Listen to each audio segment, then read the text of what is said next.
pixel art action game? Count me in. It's literally the reason why this game got my interest, but while there's some amazing parts in the game, there's definitely some trying moments as well.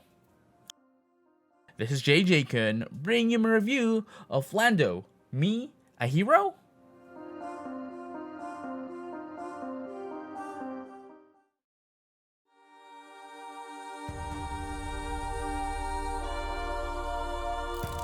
Lando, Me, a Hero is developed and published by sole developer Dario Criscuolo. There's actually not much known about this particular developer, and the only definitive information that one can find about this game is that this is made because of the developer's passion to go with a goal to, and I quote, create a game that gives an immersive experience that captivates and entertains.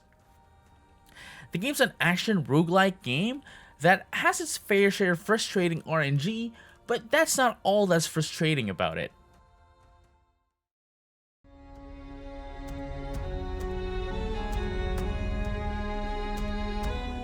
Upon opening the game, you're automatically transported to a heaven-like world where you are met by Serafina, an angel that tells you that you have to save the world, and thus, your adventure starts. Very abruptly.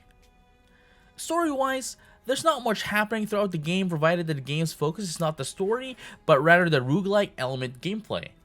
That said, upon reaching the climax and consequently completing the game for the first time, that is when you'll be greeted with new story elements. Unfortunately, for the most part, it's only the angel, Serafina, that has the most change in their dialogue, acknowledging the fact that you acknowledge somehow being transported back in time when you die, similar to Subaru from ReZero's Return by Death ability. In terms of the new story elements that unlocks after the first playthrough, it does not really affect much of the story, but I guess it unlocks more areas that you can explore and requirements for the final piece of the story.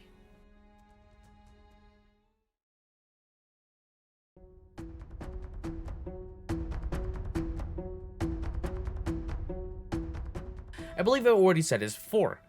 I'm a huge sucker for games that utilizes pixel art and is also literally the reason why I requested a review code for this game.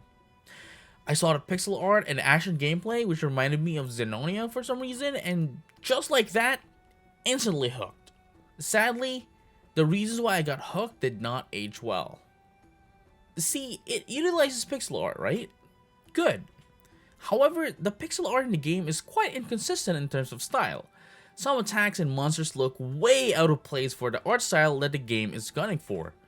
There's also the fact that it uses fully drawn art for items, abilities, and magic, which all the more makes it inconsistent.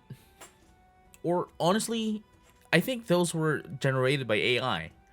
To be fair though, the game indicated that there's AI generated content in the game on its Steam page as a disclosure. The character art was clearly AI generated, especially with its ever-changing clothing. I'm also quite bothered by the user interface. See, sometimes it just overlaps with one another, which is such a pain because you may have been reading some dialogues between characters, but there's a huge press E to interact message on top of the dialogue box. On other times, texts just aren't wrapped in text boxes, so it spills over. There's also the damage attack asset and other attacks which are not consistent at all. It's some of the smallest things, but it's quite annoying. Perhaps the only consistent thing regarding this game is its inconsistency, unfortunately enough.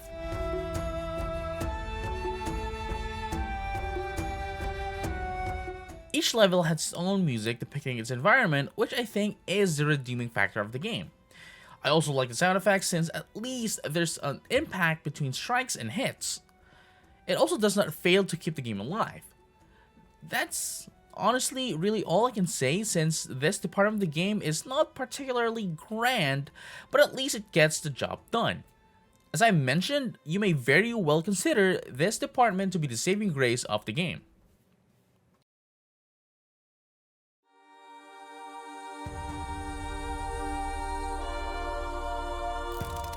I liked the first 5 seconds of the game when I booted it up, then I got hit by an enemy.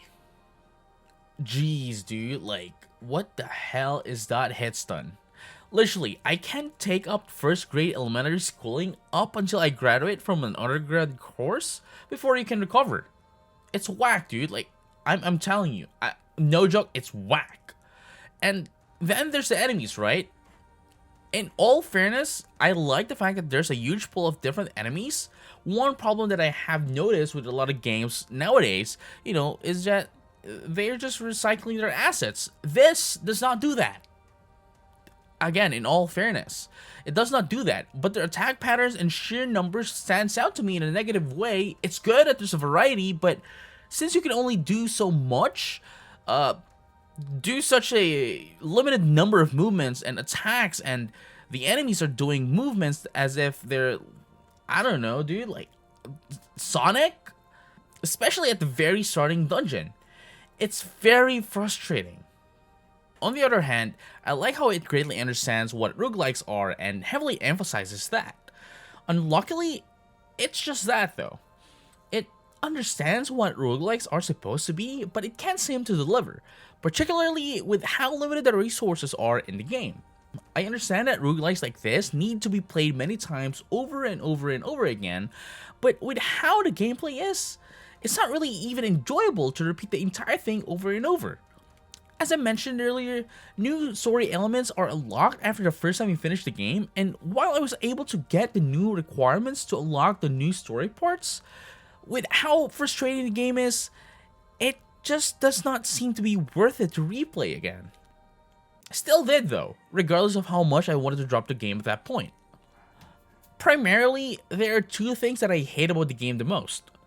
One is how it crashes from time to time, and two, how it soft-locks you. The game is already metaing as it is, and you add random crashes to it, all your progress on the specific loop, gone. Just like that. Within a snap, dude, like, gone. It's even more frustrating and infuriating that it happens after a boss fight, or opening of a chest after level or map, or when finding a relic, a requirement for true ending. As pointed out earlier, the game is very erratic, and sometimes the game just does not let you progress to the next part of the map, so you're just stuck there. Forced to, restart your game session. Again, your progress for that specific loop, gone. There are rage games, and those games intentionally make you rage, but this one is just filled with things that will make you just quit it.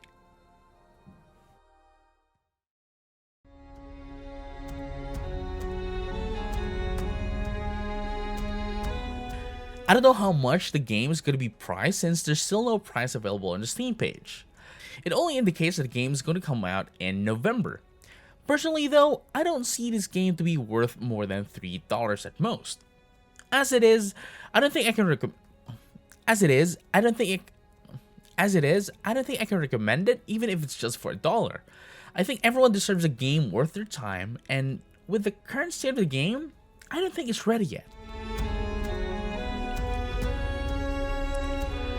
The game feels more like a game made by passionate students all for the fun of it, and if it was just that, then good. I acknowledge that. If it's just that, I think this is a very good game. However, we must also recognize that this game was made for commercial purposes. After all, it's on Steam, right? I just hope that by the time they release, the game receives patches to make the game at the very least, less frustrating as it currently is. Because I honestly think that this game really does have potential to be great.